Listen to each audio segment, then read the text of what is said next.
Truck won't start.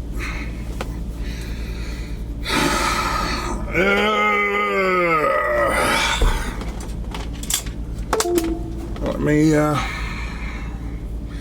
call my mechanic, see what's going on.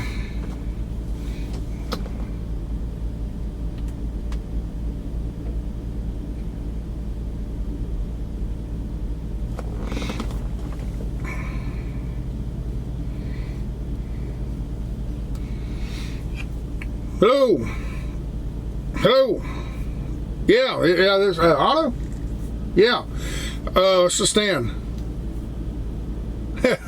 Oh, pretty good. Yeah, actually not too good. Truck won't start. I don't know what's wrong with it. I turned the key on. I turned the key on the first notch, you know, it turns all the, you know, the dash lights and everything, you know, the run position. And everything's fine, but when you go to hit to the start position, it's just, there's just nothing, just dead. It doesn't crank, doesn't, like there's no batteries in the truck. Well, I did it, you know, several times, and one time it actually cranked over, but it wouldn't start. It cranked and cranked for, I don't know, 10-15 seconds, and usually this truck starts on about the second crank. It fires right up. Yeah.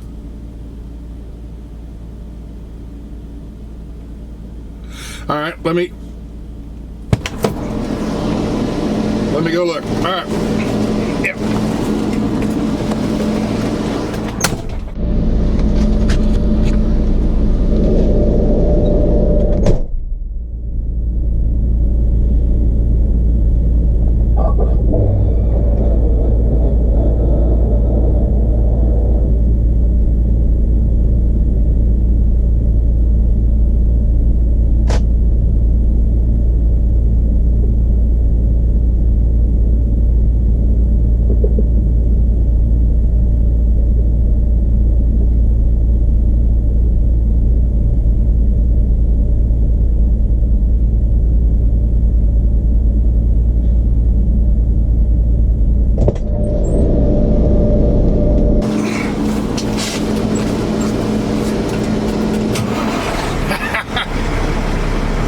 Man, how'd you know that?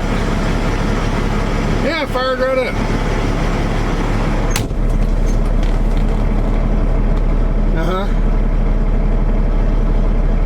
Okay.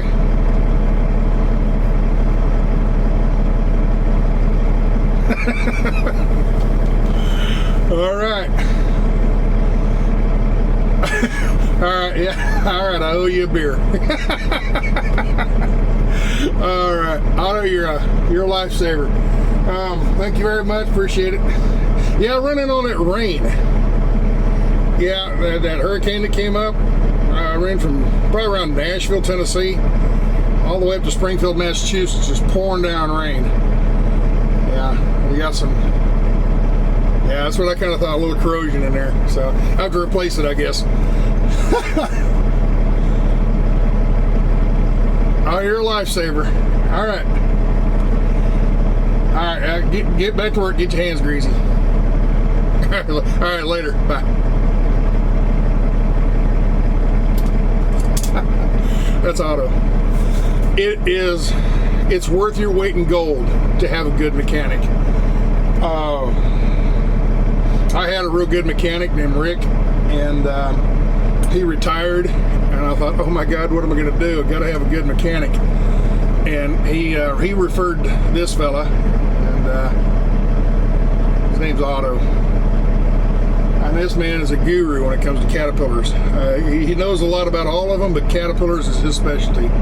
Man, does he know his stuff. Well, let me get the hood closed up. Let me show you what it was.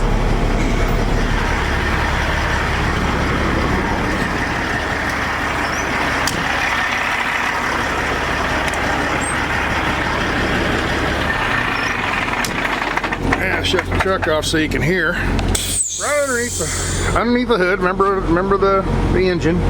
Right underneath here. This is the ECM down here. This box box way down here. That's the electronic control module. But right back here is a junction box with a bunch of cables coming in from your batteries, and then there's a little relay right here. Alright, zoom right in on that booger. Anyway, a little relay, and I wiggled that, and that's all it took. So there's probably a little bit of water got in there, a little condensation. So I need to take that off and go buy a new one, I think, and maybe check the terminals, make sure they're all clean. But well, that's what you got when. Well, that's what you got when you get a 10-year-old truck with 1.5 million miles on it, you know. So, oh, let's close the hood. But anyway, it is. If you're going to get into this kind of business, and you're going to be a solo operator like me, and you don't know anything about engines, I really don't know. I know little bits and pieces, like this right here. I know that now, but I never went to school for any of that kind of stuff. So when it comes to truck 101, mechanic 101, you need to have a good mechanic on your side. They're worth their weight in gold. And now I remember, if you remember that video, $1 Million Highway, and I met the two motorcycle riders, and they were one of them was a mechanic from Indianapolis. He's a diesel mechanic, and that's why I was so tickled about that, because I love you mechanics. You charge way too damn much money, but you're worth every dime. So anyway, where are we at today? We're in, what town are we in? I delivered Mannheim, Pennsylvania last night. Got in there and dropped it, and there was an evening shift assigned for it. And so I left there and I come back up to the truck stop, went to bed for the night. And we're just outside of Harrisburg, Pennsylvania. I don't know the exact town. Let me see here. We're in Middletown, Pennsylvania. So from here we're heading down into Virginia and grab a trailer going to Kansas City. So I'm gonna run inside and grab some coffee, and let's get to rolling.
I was, but man, the freeway shut down. Went around all that, and the southbound traffic was backed up for about 6 or 7 miles when I got off the freeway, by about 10 miles now. And I went around. It was about 20 miles out of route to go around the way I did. And where I came back onto the freeway was right on top of the accident was just east of me. But they had all the freeway shut down, and so traffic was all backed up and all the stop lights and everything. I got on the freeway, hit the button, and started recording what you just saw there. It was 8 miles of backup. So I don't know what I looked when I come across the bridge. I could look and see the accident up there. I didn't see a semi or anything like that. So it was cars, I guess. I don't know. I'm sure there was fatalities and everything. That's why they shut the freeway down. So, but yeah, that's the fun part of trucking. So hey, at least I wasn't in the accident. So you gotta look at the bright side.